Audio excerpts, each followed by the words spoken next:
ពិតជាមិនគួរឲ្យជឿម៉ានហេតុអ្វីក៏ម៉ូតូដ៏ទំនើបហើយនៅថ្មីសន្លាងបែបនេះបែរជាមានតម្លៃទាបបែបហ្នឹងសុធីបានឧទានឡើងតែងងឆ្ងល់ក្រោយពេលបានឮតម្លៃរបស់ម៉ូតូមួយទឹកមួយគ្រឿងនេះដែលមានបុរសម្នាក់យកមកលក់បន្តព្រោះវាពិតជាមានតម្លៃទាបខ្លាំងមែនតែនស្ទើរនឹកស្មានមិនដល់ជាក់ស្ដែងទៅសុធីបានត្រៀមប្រាក់មួយចំនួនតូចសម្រាប់ទិញម៉ូតូថ្មីមួយគ្រឿងដែលជាប្រភេទម៉ូតូលំដាប់ទាបប៉ុណ្ណោះ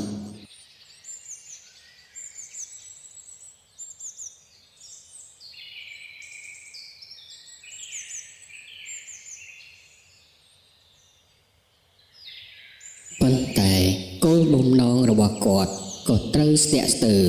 និងមានគម្រោងចង់ផ្លាស់ប្ដូរក្រោយពេលបានដឹងថាមានម៉ូតូមួយទឹកមួយគ្រឿងដែលជាម៉ូតូលំដាប់ខ្ពស់និងទំនើបបំផុតគេត្រូវដាក់លក់ក្នុងតម្លៃទាបមែនទែន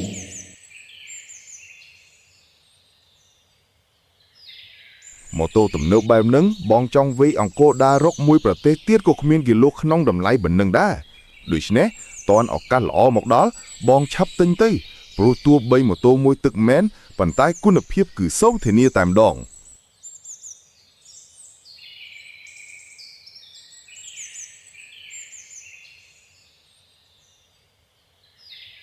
បុរសម្នាក់នោះខំប្រឹងនិយាយជំរុញឲ្យសុធីសម្រេចចិត្តទិញយកម៉ូតូមួយទឹកនោះ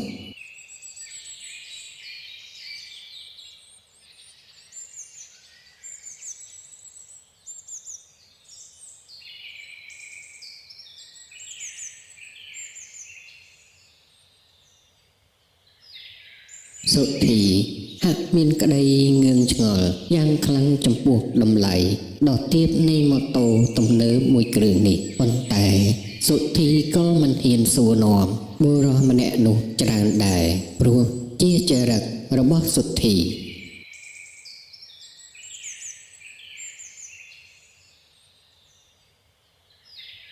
គាត់គឺជាមនុស្សដែលខ្លាចចិត្តគេណាស់ខ្លាចគេធុញទ្រាន់នឹងខ្លួនទៅជារឿយសុធីមិនសូវចូលចិត្តសួរនាំអ្វីឡើយ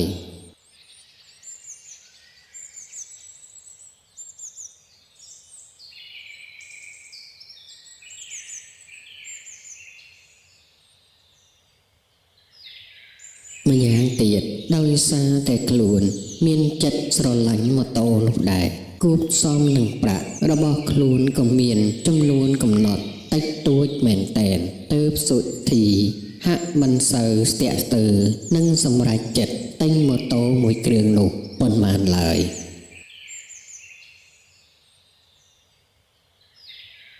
សុធីក៏មិនមែនជាមនុស្សដែលមានជំនឿលើរឿងអរូបីអ្វីដែរទើបគាត់មិនបាននឹកដល់រឿងជំនឿផ្សេងៗដែលអាចធ្វើឲ្យម៉ូតូមួយគ្រឿងនេះមានតម្លៃទាបបែបហ្នឹង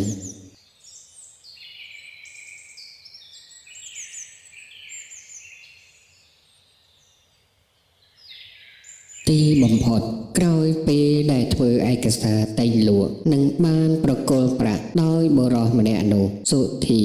ក៏បានជិះម៉ូតូថ្មីដែលជាសំណប់ចិត្តរបស់ខ្លួនត្រឡប់មកផ្ទះវិញ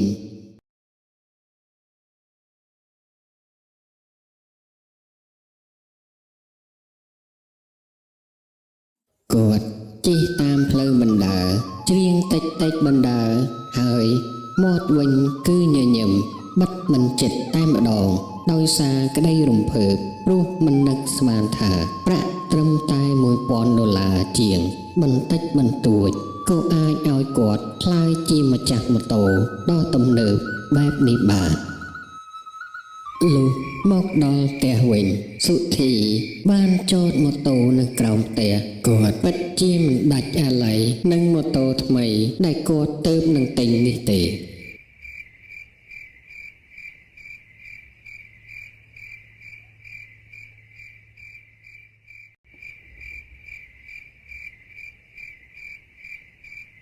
សុធីអោនចុះងើបឡើងនិងសម្លឹងមើលម៉ូតូមួយស សន្ទុះធំនៅទីបំផុតសុធីក៏សម្រេចចិត្តឡើងទៅលើផ្ទះរបស់ខ្លួនដើម្បីសម្រាក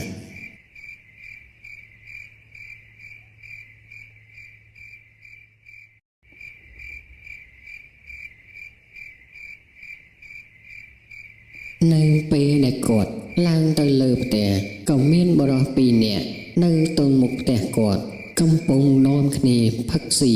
លើកដាច់យ៉ាងសប្បាយហើយបានប្រទះឃើញសុធី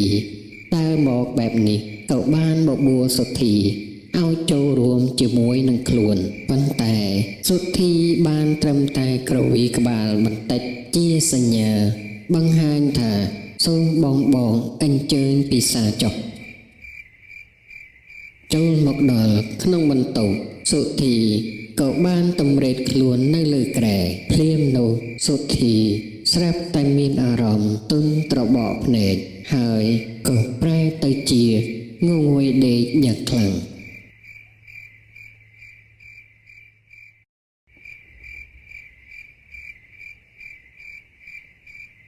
ណាមួយសុធីបានជិះម៉ូតូឡើងចុះអស់ជាច្រើនជុំរហូតដល់ល្ងាចដោយឥឡូវនេះគឺម៉ោង8យប់ហើយទើបហាក់មានអារម្មណ៍ហត់នឿយគួបផ្សំនឹងងងុយដេកបែបនេះ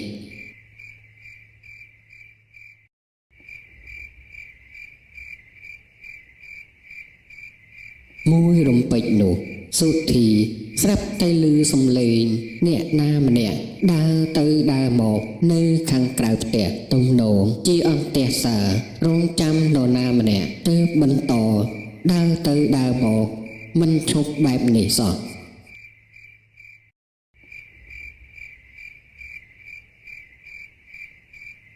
ដោយក្តីងឿងឆ្ងល់ព្រមទាំងការធុញទ្រាន់បន្តិចបន្តួចផងសុធីក៏បានចេញទៅ